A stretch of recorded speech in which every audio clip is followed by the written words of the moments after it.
We got brand new details for Marvel Spider-Man 2. We're talking about the collector's edition, what's included for pre-order, and some details regarding Venom. I can't wait to get into this with you guys. So let's talk about the latest information that has just come out from Insomniac regarding the game. At Summer Games Fest, Insomniac Games creative director Brian Intihar took the stage with Jeff Keighley. He showed off, first of all, the box art for the game. Very reminiscent of Spider-Man 1 that came out for PlayStation 4 and 5. But now we have obviously Spider-Man 2 with Miles on the cover, Spider-Man, but with the symbiote taking over his arm and his web shooter too. It's shooting out the symbiote webbing. I love this. Insomniac also confirmed here on stage that the release date for Spider-Man 2 is going to be October 20th, 2023. It's not far away. Spider-Man 1 that came out on PlayStation 4 and then I got it again on PlayStation 5.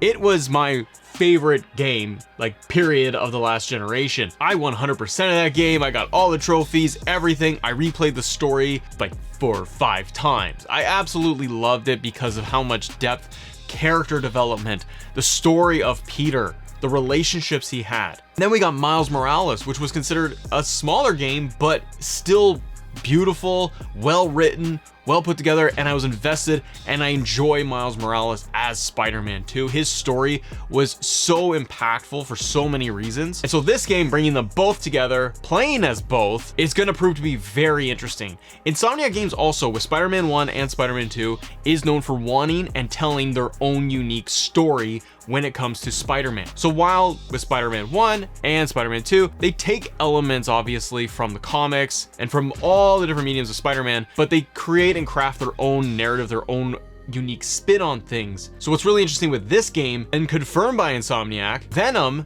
is not going to be Eddie Brock. It is not Eddie Brock. Okay. It is not Eddie Brock. Okay. Comment below, what do you think about this decision to not have Eddie be Venom in this story? At Summer Games Fest, they did show off this concept art here, giving us a really nice shot and overall look of Venom with Peter and Miles taking him down.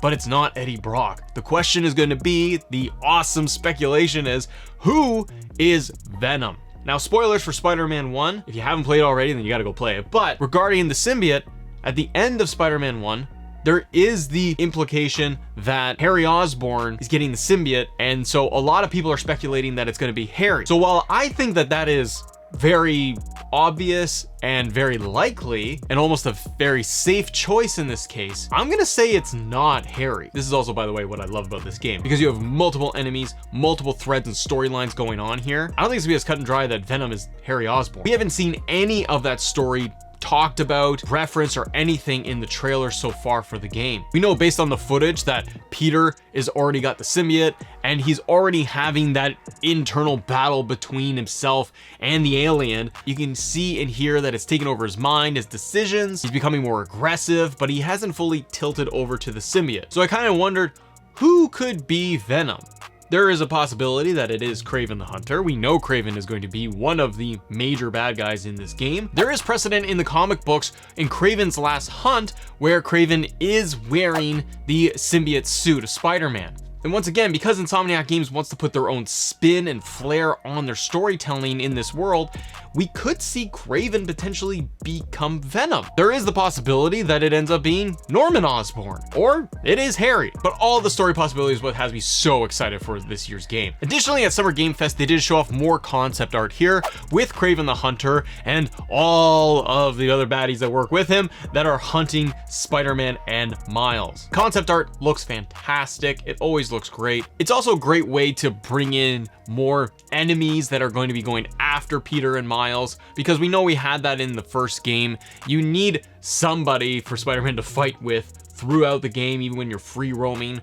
And this is going to be a good way where you have presumably Kraven and all of his henchmen coming into New York and hunting for him, and that's where you're going to get a lot of the side missions too. That's just my speculation, but it's going to be a lot of fun having so many different story elements happening. Okay, let's talk about the different editions for the game. You got the deluxe edition and you got the collector's edition for the game. So let's take a look at the pre-order bonuses that you can get for the game, regardless of whether you get the standard or the deluxe or the collector's edition. So pre-orders will open up on June 16th, and if you pre-order the game, you're going to get an early unlock for the Eric Knight suit for Peter with 3 additional color variants an early unlock Shadow Spider suit for Miles with 3 additional color variants, and an early unlock Web Grabber gadget and 3 skill points to get you started in the game as you're about to get into the world. Using the skill points is very, very helpful. And I'm glad that that means that also we have the full skill tree that we had in the first Spider-Man game. I really liked it. It wasn't too cumbersome and you felt like you were progressing very well throughout the game because you're able to unlock more gadgets, but you never felt weak in the game even when you started. The way Insomniac does their pre-order bonuses for the Spider-Man games here, like Spider-Man 1 and 2, they support this game in this franchise so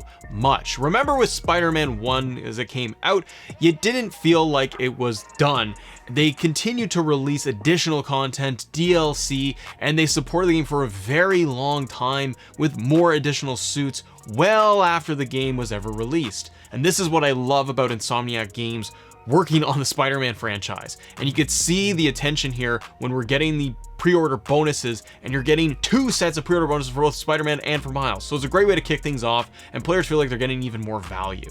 Now for the deluxe edition, you are getting all of the pre-order bonuses we just mentioned, plus a lot more. So the deluxe edition is $79.99 US. You get the game, all of the pre-order incentives, plus you get 10 unique suits, which is 5 for Peter and 5 for Miles, and you get additional photo mode frames and stickers and 2 additional skill points. So this is going to bring you up to 5 skill points in total. The pre-order bonuses that we mentioned for the base game, and then these additional suits, which are awesome, like the tactical suit, the Red Spectre suit, the encoded suit, the Orantia suit looks awesome.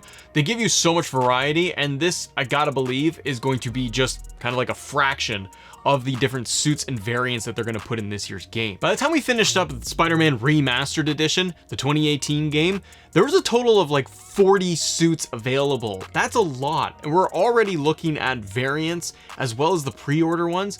There's going to be a lot, I think, in this game for players. Then we have the Collector's Edition, which I gotta be honest, I have to get this. The statue alone, like, let's go.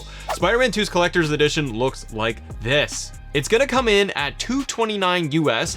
I'm not gonna be able to get that past my wife. Like, that's gonna be hard to swallow. That's what she said. But it includes a voucher for the digital deluxe edition, as well as a steelbook case, which I love. I miss steelbook cases in general, and an extraordinary high quality 19-inch statue featuring Spider-Man and Miles battling against Venom here. The collector's edition statue looks awesome. I love to see this. It's gotta go on the shelf for sure. And obviously with the collector's edition, you get it all. You get every single thing in there. Because we're still months away, like we're now getting into the summertime and then we got all the way till October to wait for the game. What has me very excited is that we still have time for them to polish and finish up this game before it releases. Insomniac Games put so much attention to detail. Graphically, the game looks outstanding. It's gonna play like more Spider-Man, which I think is just a great thing. They're not trying to reinvent the wheel, but I do like that they get their own unique spin on the Spider-Man story. So the combination of Venom and who that is, Kraven the Hunter being in there, Harry and Norman Osborn are gonna play a big role, and who else we're gonna see for side quests and side missions and other bad guys. The story has me excited, and the relationship between Peter and Miles with the symbiote all mixed in there. It's going to be an epic game I cannot wait for.